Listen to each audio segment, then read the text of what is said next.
देखो,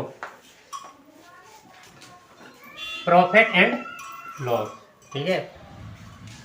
पिछली वीडियो हमने समझाया था उसमें कुछ, तो इसमें देखो, इसमें क्या चलती हैं, 2-3 चीज़ें चलती हैं जो हमने तो पहले भी बताया था। एक कॉस्ट प्राइस, ठीक है, एक सेलिंग प्राइस और प्रॉफिट एंड लॉस, ठीक है। तो यही करना है इसमें, यही 3 चीज़ों को ज़्यादा महत्व है, ठीक है। कितने में क्या खरीदी है, कितने में बेची है, क्या लाभ हुआ, क्या हानि हुई, ठीक, हमेशा ध्यान रखना है। हम एक छोटा सा सवाल लेके चले, छोटा सा एक सवाल ले ले। मैंने मान लिया यहाँ पे कि कोई चीज़ हमने 500 रुपये में खरीदी, 500 रुपये में खरीदी, ठीक है, और 10% लाभ पर बेच दी, ठीक है। तो उसका सेलिंग प्राइस क्या है, अब ये चीज़ बतानी है, ये चीज़, ठीक है, यही बात समझना। कोई चीज़ हमने 500 रुपये में खरीदी, ठीक है, और 10% लाभ पर बेच दी, ठीक है, यानी कि 10% प्रॉफिट लेके बेच दी। तो हमारा सेलिंग प्राइस क्या है, ठीक। तो देखो, हमेशा कभी भी जब कोई चीज़ 500 रुपये में खरीद लाए हम, वो 10%, हमेशा एक ध्यान रखना, कोई भी चीज़ अपने आप में 100% होती है। कितनी होती है? 100%। ये क्या है? 100%। 10% का जब लाभ हो गया तो ये कितना हो गया? 110%, ठीक। तो यहाँ पे डायरेक्ट कर दो 110%, ओके। परसेंटेज हटा देंगे तो नीचे क्या लग जाएगा? 100। इसको काट देंगे यहाँ से, तो 11×5=55। तो इसका सेलिंग प्राइस जो है वो क्या आएगा? 550 रुपये। मेरी बात समझ रहे? और दूसरी चीज़, अब यहीं पे एक चीज़ और देख रहे हैं, एक चीज़ और समझो। एक चीज़ क्या समझना है, अगर हमें ये चीज़ ना दें, हम तुमको कॉस्ट प्राइस ना दें, यानी कि खरीद मूल्य ना दें। अब हम तुमसे एक बात बोलते हैं यहीं पे, मैंने किसी वस्तु को 550 रुपये में बेचा और 10% का प्रॉफिट हुआ, तो उसका कॉस्ट प्राइस क्या था, ठीक। अब इसी को देखो सेम कंडीशन से कैसे लगाएंगे, इसका भी लगाने का यही सेम, कुछ ज़्यादा कठिन नहीं है। तो 10% का जब उसको लाभ हो गया तो कितना हो गया? 110। 110% के बराबर 550। बोलो कोई दिक्कत? तो 1% बराबर 550 गुणे 100/110। इसका परसेंटेज हटाया, ऊपर 100 लग गया, ठीक है। तो इसको यहाँ से काट देंगे, 11×5=55। तो कितना आ गया? 500। ये दोनों तरीके समझ में आए कि हमको यहाँ से कॉस्ट प्राइस कैसे निकालना है, सेलिंग प्राइस कैसे निकालना है, और प्रॉफिट हो या हानि हो तो कैसे करना है। ये सेम इसमें लाभ में है और सेम इसी लॉस में भी है, ठीक है। कहने का मतलब सेम कंडीशन है, ठीक। अगर लॉस हो तो उसमें क्या करते हैं, 100 में माइनस कर देते हैं। अगर हमारे पास प्रॉफिट हो तो 100 में क्या करते हैं, प्लस कर देते हैं। यही तो है। तो ये सिंपल है। आगे देखो सवाल क्या है, देखो ये सवाल देखो क्या कहता है। एक व्यक्ति ने 12 वस्तुओं को 12 रुपए में खरीद कर, कहना का मतलब 12 वस्तुएं, ठीक है, 12 वस्तुएं और 12 रुपए में खरीद कर, ये तो इसका हो गया, खरीद कर ₹1.25 प्रति वस्तु के भाव में बेच दी। तो एक चीज यहाँ समझ में आई होगी कि यहाँ पे 12 वस्तुएं 12 में खरीदी, तो एक वस्तु ₹1 में खरीदी होगी, सही है। मेरी बात समझ में आ गई? एक वस्तु ₹1 में खरीदी होगी ना, और बेची कितने में, उसका सेलिंग प्राइस कितना है?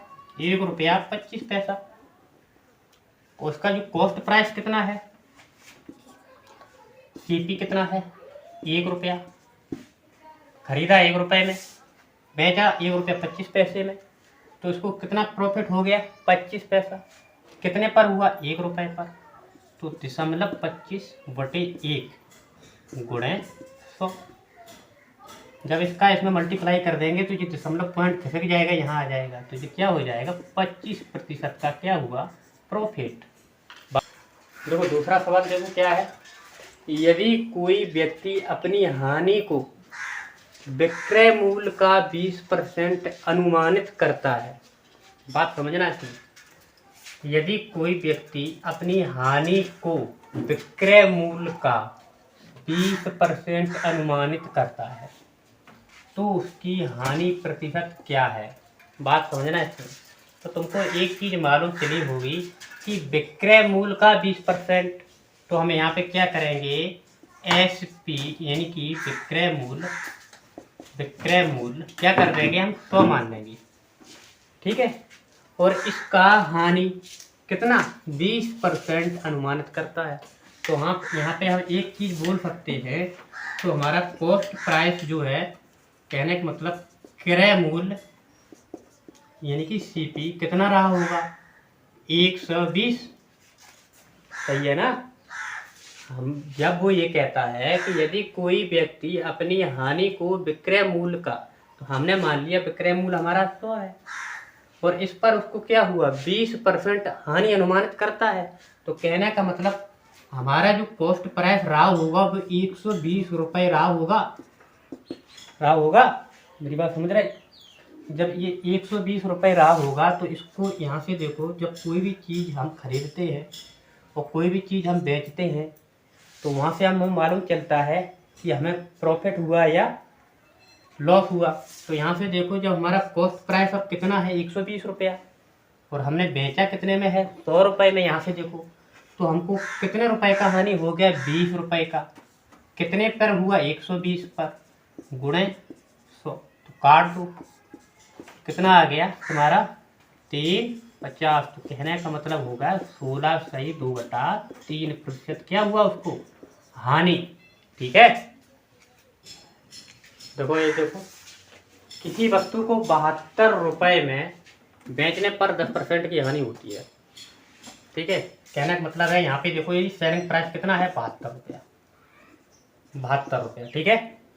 और उसको जो हानि हुई है वो कितने की हुई है 10% की हुई है, ठीक। मेरी बात समझ में आई, जब उसको 72 रुपये में बेचा तो 10% की हानि होती है, ठीक। तो 10% की हानि का मतलब क्या है 100 में से हम 10 माइनस कर देंगे तो 90% के बराबर क्या है 72। तो यहाँ से हम क्या निकाल लेंगे कॉस्ट प्राइस यानी कि CP निकाल लेंगे, समझना अच्छे से, CP यानी कि खरीद मूल्य निकल आएगा मेरा।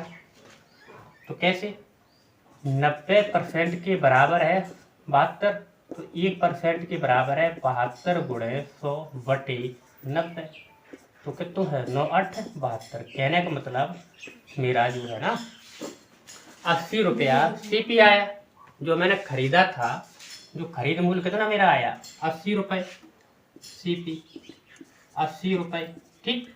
अब हमें यहाँ से निकालना है क्या कि 5% का लाभ प्राप्त करने के लिए उस वस्तु का विक्रय मूल्य क्या है, ठीक।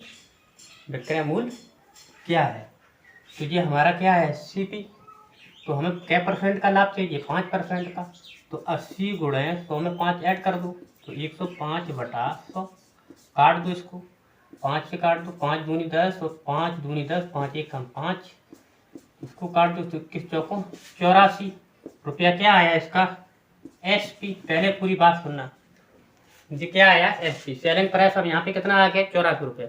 अब इसी को डायरेक्ट एकदम शॉर्ट तरीके से लगाना चाहो कभी भी, इस तरीके से इतना बड़ा है ये नहीं लगाना है, डायरेक्टली लगाना चाहो तो कैसे लगाओगे, देखो कभी भी इस तरीके का सवाल आ जाए और सेलिंग प्राइस पूछ दे तो उसको क्या करना है SP बराबर कितने रुपए में खरीदा उसने 72 रुपये में, कितने परसेंट का लाभ चाहिए 5% का 105 बटा कितना हानि हुआ, मेरी बात समझ में आ गई। तो इसको काट दो 9 8 72, 5 से काट दो 5 दूनी 10, 5 एकम 5, इससे काट दो कितना आ गया 84 रुपया, ठीक है।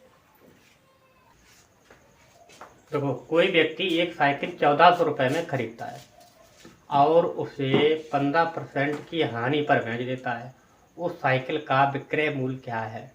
देखो क्या पूछा उसने, विक्रय मूल्य यानी कि एसपी बराबर, यानी हमारे पास सीपी क्या है 1400 गुणे 15% की हानि पर नहीं की उसने, तो कितने में बिकी 85% पे, वटे 100 काट दो गुणा कर दो, कितना आया